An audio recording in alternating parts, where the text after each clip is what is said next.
Yeah, that's the one we had to get, is like that scenario to happen again. We let a good lead slip, but to just stay the course and find a way to get it. So couldn't be happy with the boys to stick fat with it and find a way. And again, I just spoke to the boys, like our bench production was really a point of difference for us tonight, and really happy with the collective effort. How was the atmosphere out there? Yeah, it was good. I mean, we get a guy go down and the crowd boos him. I'm not sure about that. But outside of that, good atmosphere. We knew it was going to be a hot house.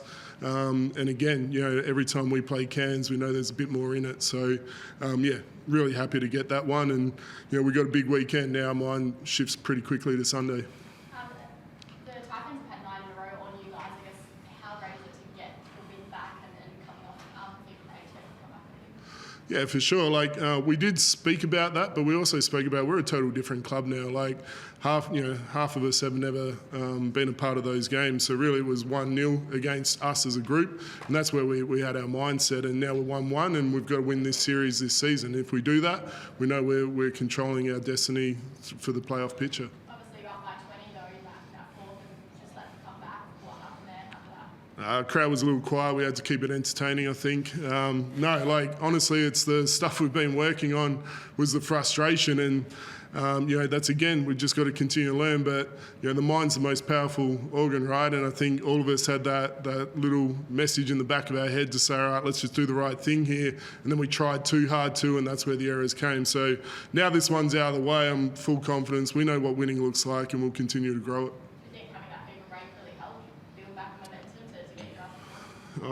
Definitely for the boys. I think we had some tired bodies, and allowed us to get fully fit, which was the first time tonight we've been able to have everyone on the floor.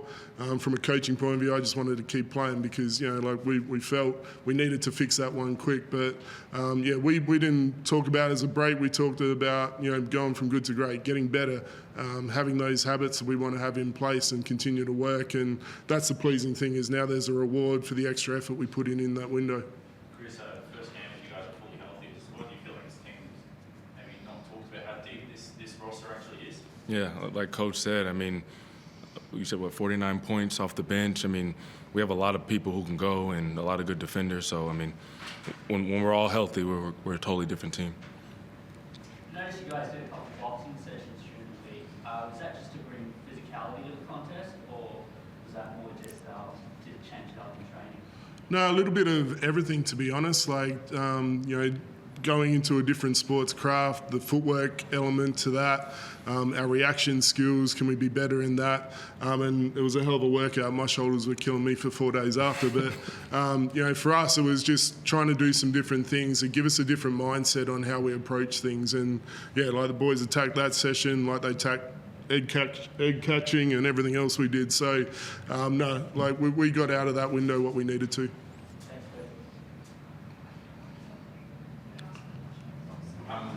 Hawks on Sunday. Thoughts on the game? Yeah, we know they haven't had a game since their game down in New Zealand, so I'm sure with Justin coming in as coach, he's probably been able to add a lot of new things, and we expect a little bit of a different look about them. But, to be able to go back home after this win on our own floor and go put in a better performance again for our fans is all that's at the front of the mind. So, no, I can't wait to get back and try and get another.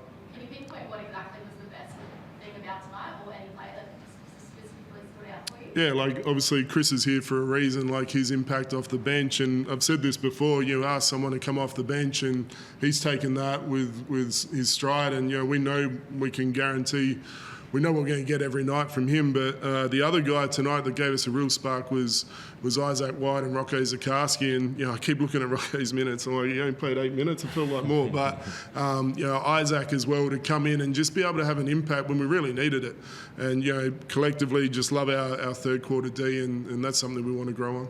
Obviously, Baines went off late then. Any update on any injuries or anything like that? Yeah, we're a team full of stitches at the moment. We've got Nordo, Bainesy and Bannon now with a few extra things in them. But no, he'll be fine. I think he said 8 across his eye. So, he'll be fine from a non-concussion point or anything like that. And just on Bainesy, getting kind of booted at the free throw line, does that speak to probably more of his experience to be able to knock down those free throws, or more just of his character? Yeah, I think any time a player gets booed, it's a sign of how great they are. Like if people want to go out of the way to do that, it just shows that you're an important piece to that team. So, you know, we carry that as a sign of respect. And, you know, him getting hit and then getting booed was the one I was like, hang on a sec, the man's bleeding. But outside of that, like, yeah, we take that in our stride. And, you know, Bainesy, you know, there's a lot spoken about this game with him. What I love is he's a pro and he came in and gave us everything we needed tonight. Was there a lot spoken about internally about, I guess, limiting his ability to, you know, he's such a fiery player to sort of reduce that? Or is Yeah. that what you do? How with this, like he gets a lot of treatment that if anyone else got it, it would be cold. I feel that's a lot of times because he is a powerful beast. We spoke about, all we spoke about was we know that they do things that target us. And it's not just Bainesy, it's across the floor. So how are we going to handle that and weather that? And that's all we spoke about. And again, I love how our guys approached it. We played through a lot of stuff and stayed off the refs, which was the main thing. Chris, how important was that to sort of not let that distract the guys tonight and pick up the win? No, I mean, we've all been playing. I mean, except Rocco, but we've all been playing this game for a minute. So we know how it goes. We know what Bainesy can do for us. And, yeah, we're collective as a team and just keep moving forward from there. All good? From the Jazz, you guys. And we'll go ahead, Zoom. Oh, hey guys. Hi Justin, Murray here from AFP. How are you, mate? Good, mate. How are you? Good, mate. I'm sorry, we couldn't hear the first few questions on this, but I assume someone had asked you about the fourth quarter struggles again, but I don't think that's the case. Nah, they didn't ask me, mate. What are you talking about? Yeah, no, of course they did. It has been addressed. Sorry, I don't want you to have to repeat yourself. No, you're right, mate. Like basically the way I talked about was that, you know, we kind of felt like we needed to get through one of these again with those little demons in the back of the mind to be able to break through it now. And you know, now that we've gone through that, we know that we're just going to hit the ground running now. And yeah, looking forward to the continued growth from here. And just on this rivalry, like, there's a lot of feeling there, isn't there? Like it's, I mean, you're new to it, I guess, but it's fair to say that it's alive and well, this derby. No, absolutely, and I think rivalries only kind of grow when certain incidents happen, and you know we've had that this year, and now the thing that doesn't get spoken about enough is there's two great teams this year going at it, and there's talent right across the floor, and you know that's what we want the conversations to be about is the quality of basketball, not some incident that happened months ago. So yeah, like you know, full credit to Cairns. We knew they were going to keep coming, and that's where you know this game is always going to be a challenge, and you know we look forward to seeing them on our floor in the not so distant future. Thanks, mate. Thanks, everyone. All good? Cheers. Thanks, guys.